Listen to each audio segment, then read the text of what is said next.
aniga aad bay iila xuman tahay dowladdu hannaankan muddada la sugayo bilowday oo hal cod iyo hal qof ah oo weliba ah in lagu sameeyo golayaasha deegaanka arrinta madaxweynaha iyo baarlamaanka anigu hadda ma aaminsanay inay waqtigeedii tahay lana samayn karo laakiin hannaankaas haddii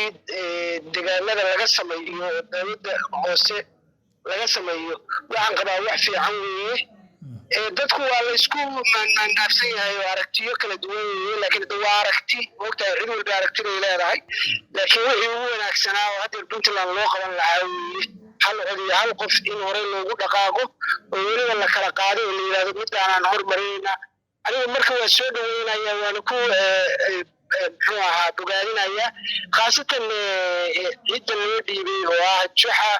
oo arrintan muddo ku mashquulsanaa oo arrintan wax badan ka yiri oo wax badan ka qoray oo wax badan u kaambeyn garayay waxaan qabaa ninka ugu habboonaa iyo waqtiga ugu habboonaa labadaba inay tahay dabcan waxaad sheegtay in hadda arrintaas golayaasha deegaanka uun lagu geli karo xalay madaxweynuhu kulankii ula qaatay xubno matalaya ururada siyaasadda iyo guddiga kumeel gaarka ah ee doorashooyinka xubnihii ka qayb galay qaybtood oo warbaahinta kula hadlay isla madaxtooyada waxay ka dhawaajiyeen in loo baahan yahay baarlamaanku madaxweynaha marka uu garsoorka soo magacaabo inaan la hor istaagin ma kuu muuqataa adiga walwal hadda laga qabi karo maxay tahay walwalka xubnahaas ay ka qabaan in golihii wakiilada ee puntland ay hor istaagaan garsoorkii waa arrin oo haddee markii ugu dambeysay hadda wareegii hor istaagay arrintaanuna carqalad bay ku noqonaysaa arrinta siyaasadeed oo la rabo in la hormariyo way fiican tahay waana ku raacsanahay madaxweynaha waxaa la siiyey ilaa bishan oktoobar dhammaadkeeda maadaama marka middaas soo jidho waxaa fiican madaxweynuhuna inuu soo xulo jid u qalanta kartideeda iyo hufnaanteeda leh aqoonteeda leh oo aan u eexanayn cidna dhibta baarlamaanka iyo dadka qaarkood oo aragtidooda ka dhiibtay maxkamadaha iyo dadka loo soo magacaabayo maxkamadda sare iyo maxkamadda dastuuriga ah waxa weeye dad ka baqaaya in cidda loo dhiibaa ay u xaqiiso oo ay isu dhiibto oo ay ku xirraato xukuumadda markaa jira marka waxaa loo baahan yahay in ciddii la magacaabo ay noqoto cid u hiilinaysa waddanka sharcigana ablay garaynaysa oo sharcigu wuxuu qabo aan baal marayn noqdo dad lagu aaminay inay xaakim ka noqdaan wax kasta oo jira marka arrimahaasaa keenaya in dadka qaarkood ay yidhaahdaan waana wax fiican nimankana ah dadkaan ah xisbiyadu arrintaan ay soo dhoweeyeen iyo arrintaan ay codsadeen waxay ka turjumaysaa baahiyaha la qabo oo iyagu shakiga ay ka qabaan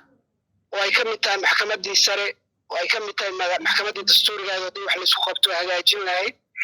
iyo dhinaca kale oo baarlamaanka isagoo ruuxiisu ka baqsan ciddaa loo dhiibo inayan noqon cid si saxa ugu shaqaynaysa dadka iyo dalka laga yaabo inay noqoto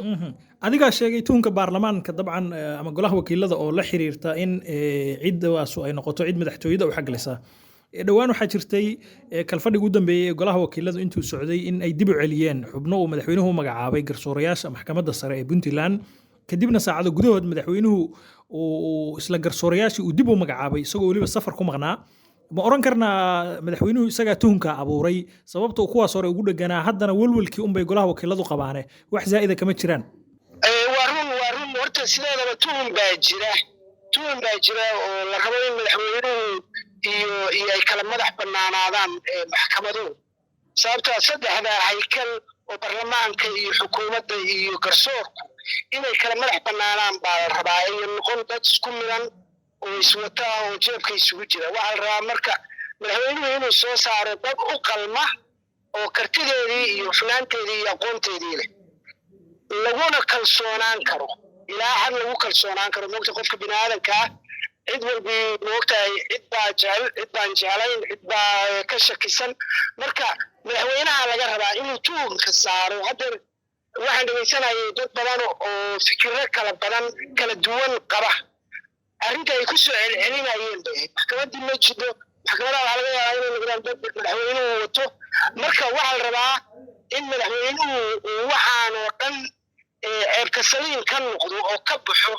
oo wax dadku ay ku qanci karaan oo baarlamaan ku qanci karo oo xisbiyada dadka la filayo inay ku soo baxaan ay ku qanci karaan baa la rabaa in la soo saaro ay noqon in haddii lagu soo diido misana waqti yar buu haystaa arrin aad u weyn buu rabaa inuu hirgeliyo waxaan rabaa in dad u qalmo oo kartideedii iyo hufnaanteedii iyo aqoonteedii iyo kalsoonideedii intaba leh inuu soo saaro oo dadku ay markaa dadkuna caadiga ahina ay raalli ka noqon karaan baarlamaankuna uu gudbin karo oo ay dhibaato ka keenin